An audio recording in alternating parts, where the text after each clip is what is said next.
Men and women are affected both by their collective story. It is therefore possible to intervene, to support men, all men, to adapt themselves to the new perspectives, which refuse men's domination, including exclusion and so on. That attitude means that men also have interest to change. They have no choice. They have to adapt themselves to changes.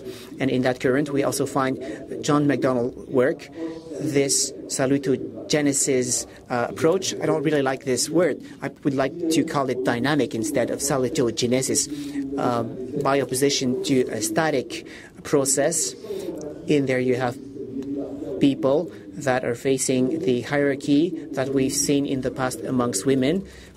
You have Elisabeth Panter. Dynamic means that men can change. They are actors of changes in these gender relationships. I think, John, that you are developing a dialectic approach. And the elders in this room are going to remember these debates in the post-Marxist era, these domination relationships, contradictions between work and capital, between men and women. Now we know the price that humanity has to pay because of these old paradigms.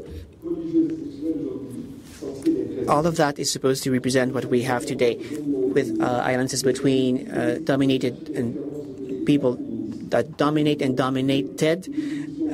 These positions also created by the fall of the apartheid in South Africa. Now, the fourth current, which is focused on the personal development, and I don't want to reduce what's focused on the personal development. As just reminded, we have groups of men that allowed us to think, that have provided us support. And even though these movements are not producing in the theoretical analysis many things, they have served and they are going to serve so that men can discuss quietly amongst themselves in order to find words to mean something. So the fifth current of this critical thinking about masculinity, often in these typologies, are what we call the gay groups. These associations which support gay groups. If you don't mention them, this is related to heterocentrism, which can unbuild the men's perspective.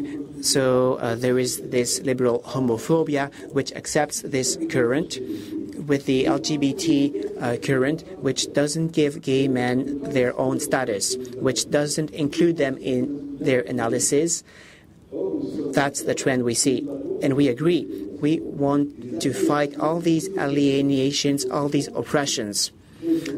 There's no reason why not to integrate them in our own analysis. We need to integrate them. Not integrating them is what I have defined as homophobia, which means not stigmatizing gay men, but stigmatizing the qualities and lack of qualities of the other gender, stigmatizing these feminine men, these masculine women. So how homophobia is creating silos, saying that there are barriers that you cannot go through. How these social relationships of gender also go through this group of men, without forgetting that gay are also men. They are part in these relationships. When I see some announcers saying, gay men, abstain yourself, homophobia also reaches this group of gay men. And because I'm talking about sexuality, I would like to say that it's urgent that every man, whatever the type of their sexualities, we have to mention the hetero standard, this hetero-normative perspective. And here we have to refer to Louis Georgetown, which has showed in his work that the gay culture in European countries has been invented between the 12th and 16th century, and the church was against that, of course. Corset, virility, those that are the bullies amongst women against the general trends, the hetero standard, limits our desires. So very quickly, I would like to show 2 examples. Why are we thinking that the man is active, women are passive? The opposite, or both at the same time, also work. So when are we going to question the symbolism of these masculine corporal humors, such as sperm? How can you think these equality relationships amongst men and women that see that sperm would be something that is something dirty? Have you ever tasted your sperm? Have you ever tried it? And then you can answer. Then you can try to answer your issues, face your issues. And now the 6th current that we are trying to federate here, I propose it to call it masculinity with an S, which is more pragmatic federator, including scholars, several workers, several activists for equality. It takes into account the issues of masculinities and homophobia. This class of men also includes the class of women. In that sense, this current in creation, which is being created, pragmatically accepts explicitly or implicitly that we are in this period of transition, trying to solve these contradictions inherent to that domination, including those that at several degrees people face, those people that have been socialized as men. This is a mixed current, men and women, mixed also in strategic options in order to answer the men's situations. In this current, the academics say that they are pragmatic feminists, radical feminists, people that are using these masculinist terms as used by the first men.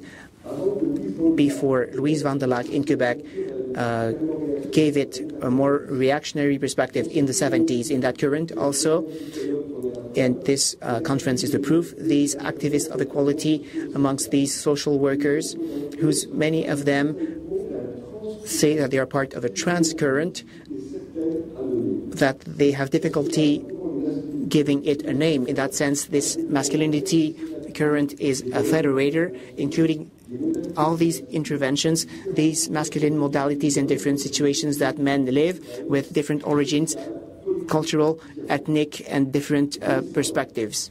Naissante. These studies of masculinities are trying to create a new generation of searchers, men, women, or trans, coming from different theoretical backgrounds.